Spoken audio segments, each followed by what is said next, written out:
বিসমিল্লাহির রহমানির রহিম। স্বাগতম মাহে রমাদান। আজ থেকে পবিত্র রমজান মাস শুরু হয়েছে। আপনাদের সকলকে শুভেচ্ছা জানাচ্ছি। আমি খুব সংক্ষেপে বলার চেষ্টা করছি। এই পবিত্র রমজান মাসে মহান আল্লাহর পক্ষ থেকে পবিত্র কোরআন নাজিল হয়েছে, যার জন্য এই রমজান মাসটি তাৎপর্য অন্য যে কোনো মাসের চেয়ে অনেক বেশি গুরুত্বপূর্ণ। এই মাসে আপনি যা কিছু করবেন সব কিছু আপনি 70 গুণ উপরে সওয়াব লাভ করতে পারবেন। আপনাদেরকে অবগতির জন্য বলতে চাচ্ছি, সেটা আমার দায়বদ্ধতার জায়গা থেকে। আমি কোনো ইসলামিক বক্তা নই, কিন্তু রমজান মাস এমন একটি মাস, এই মাসটি মানব জাতির জন্য মহান রবের পক্ষ থেকে একটি উপহার স্বরূপ মাস। 17ই রমজান বদর দিবস। এই বদর দিবসে ইসলামের জন্য একটি যুগান্তকারী, কারণ এই বদর দিবসে ইসলামের ইতিহাসের একটি মাইলফলক। আমাদের প্রিয় নবী হযরত মুহাম্মদ সাল্লাল্লাহু আলাইহি সাল্লাম সর্বপ্রথম এই বদর যুদ্ধের মাধ্যমে ইসলামকে প্রতিষ্ঠিত করতে পেরেছে।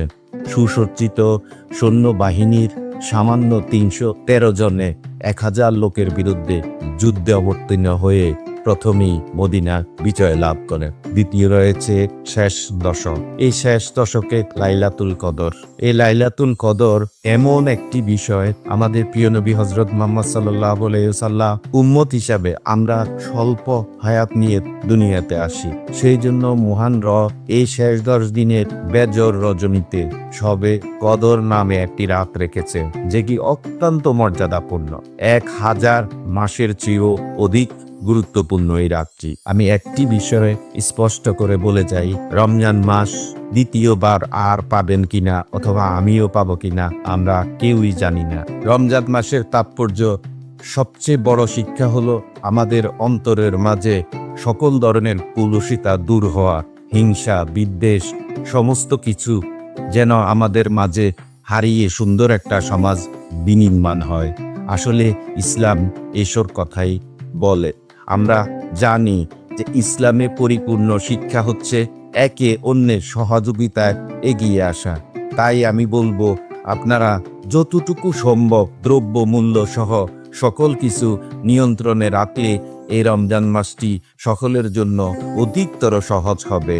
আপনার দ্রব্য মূল্যের মাধ্যমে আপনি এক ধরনের দান সদকা করতে পারেন। তাই সহনীয় পর্যায়ে দাম রেখে অসহায় মানুষের কথা চিন্তা করে আপনি সীমিত পরিসরে লাভবান হয়ে মানুষকে সকল নিত্য প্রয়োজনীয় জিনিস সীমাবদ্ধতার ভিতরে রাখবেন বলে আমি আশা রাখি। একটি বিষয় আপনাদেরকে বলতে চাই, এই রমজান উপলক্ষে আমাদের ইবাদতের যেহেতু পরিপূর্ণ সুযোগ, তাই বেশি বেশি কোরআন তেলাওয়াত, বেশি বেশি করে জিকির আজকার, তাহাজ্জুদের নামাজ সহ যাবতীয় নফল ইবাদতগুলো অনেক বেশি মূল্যবান হবে বলে আমি আশা রাখি মহান রব্বুল আলামিনের কাছে। দেখা যায় অধিকাংশ সময় শেষ দশকে গিয়ে আমরা কেনাকাটায় ব্যস্ত হয়ে পড়ি। রমজানের শিক্ষা হলো আত্মশুদ্ধি, সংযম এবং পরস্পরের প্রতি সহানুভূতি। তাই আপনারা সহানুভূতি দিয়ে এই সমাজকে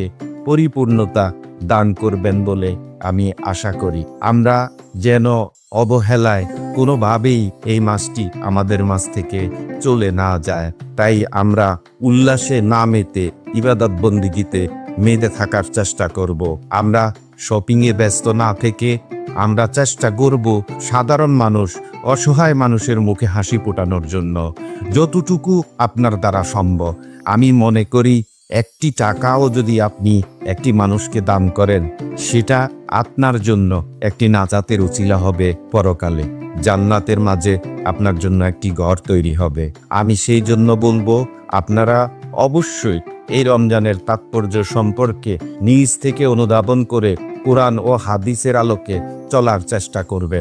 মহান আল্লাহ এই রমজান মাসে কোরআন নাজিল করে আমাদেরকে একটি বার্তায় দিয়েছেন যে মানব জাতিগত শ্রেষ্ঠত্ব, সেটি প্রমাণের অন্যতম একটি অধ্যায়। আপনারা সকলেই ভালো থাকবেন।